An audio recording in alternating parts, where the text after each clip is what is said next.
ایران پس از جنگ جهانی دوم، کشوری خسته، زخمی و پر از تناقض.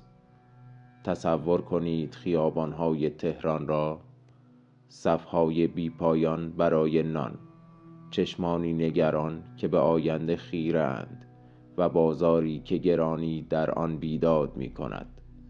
جنگ تمام شده، اما برای مردم ایران قحطی و تورم تازه شروع شده بود. نفت از دل زمین می جوشید، اما سفره‌های مردم خالی تر از همیشه بود. این تضاد قلب جامعه را می سوزاند.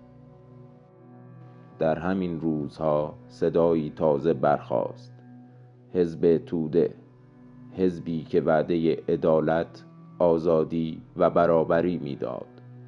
کارگران و دانشجویان با شور و هیجان به آن پیوستند.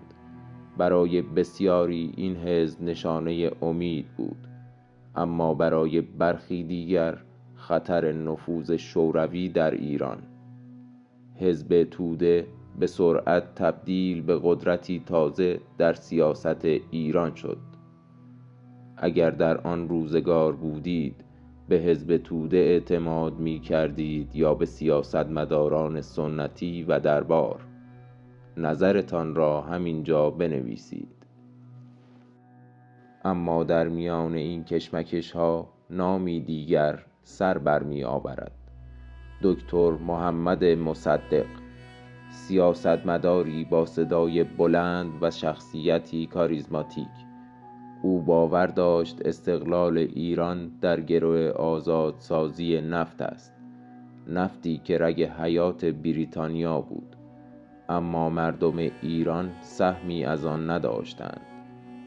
ملی شدن صنعت نفت نه فقط یک تصمیم اقتصادی، بلکه یک فریاد ملی بود، فریاد برای عزت و استقلال. مردم با اشتیاق در خیابانها فریاد زدند: نفت باید ملی شود.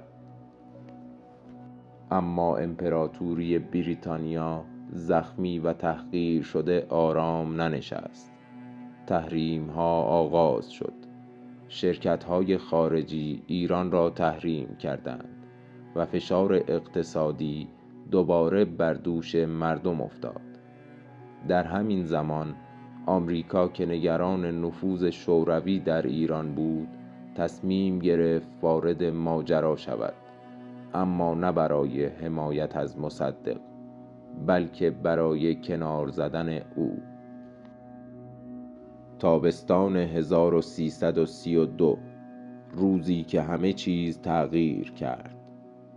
نقشه‌ای مشترک میان سیا و MI6 طراحی شد. صبح زود تظاهرات سازماندهی شده خیابانها را پر کرد. درگیری، آشوب و ناامنی.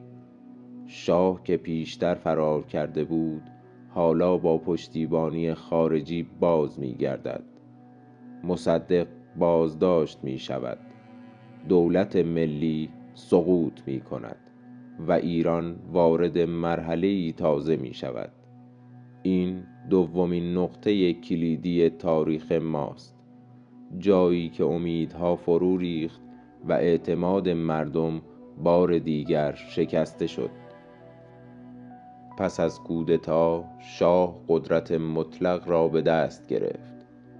حمایت آمریکا، کمک‌های اقتصادی و نظامی و اصلاحات اجباری آغاز شد. تهران پر از برج‌ها و ماشین‌های آمریکایی شد، اما در دل این مدرنیزاسیون صداهای مخالف خفته می‌شدند.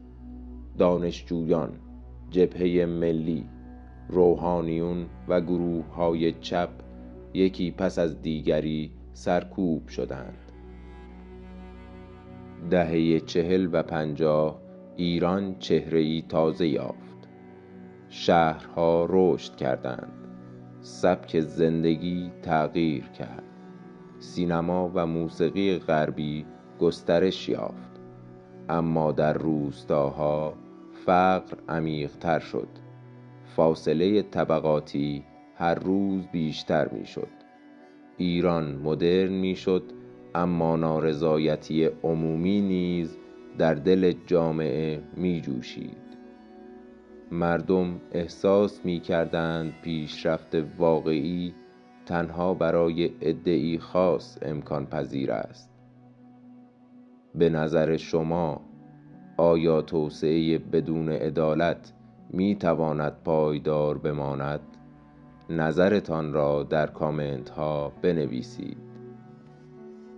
ایران پس از جنگ جهانی دوم از صف نان تا صف اعتراض، از ملی شدن نفت تا کودتای 28 مرداد، مسیری پر از فراز و فرود را پیمود.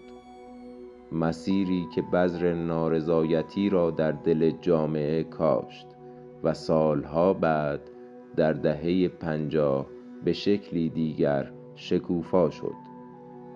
اما داستان اینجا تمام نمی شود. برای فهمیدن ادامه این ماجرا و اینکه چگونه این نارضایتی ها به بزرگترین تحول قرن 20 در ایران ختم شد، ویدیوهای بعدی کانال رو دنبال کنید. قول میدم چیزی بشنوید که نگاهتون به تاریخ معاصر ایران رو برای همیشه تغییر بده. کودتای 28 مرداد تنها یک واقعه سیاسی نبود، زخمی بود بر روان جمعی یک ملت، زخمی که سالها بعد در سکوت و در ذهن مردم شکل گرفت و ماندگار شد. در دهه‌های بعد کودکان آن روزها به جوانان معترض نسل بعد تبدیل شدند، نسلی که در دانشگاه‌ها، در مساجد و در خیابان‌ها به دنبال پاسخی برای پرسشی ساده می‌گشت: چرا ما همیشه در میانه قدرت‌های بزرگ گرفتار می‌شویم؟ در شهرها خاطره مصدق زمزمه می‌شد. نام او پنهان اما زنده بود. در خانه‌ها مادران هنوز از روزی حرف می‌زدند که رادیو گفت دولت سقوط کرد. در دل مردم حس بی‌اعتمادی ریشه می‌گرفت. بی‌اعتمادی به سیاست، به وعده‌ها و حتی به آینده. اما در دل این ناامیدی جوانه‌هایی تازه سبز شد. از دل دانشگاه تهران تا بازار، از مسجد تا انجمن‌های فرهنگی، نسلی در حال شکل گیری بود که نمی‌خواست تسلیم تاریخ شود. آنان از کودتا آموخته بودند که استقلال تنها با شعار به دست نمی آید، باید برای آن هزینه داد. تاریخ همیشه باز می گردد، نه برای تکرار بلکه برای یادآوری. و ایران پس از جنگ جهانی دوم آینه‌ای شد برای تمام آینده اش. در آن آینه تصویری می‌بینیم از امید، از شکست و از اراده ملتی که هنوز تسلیم نشده است.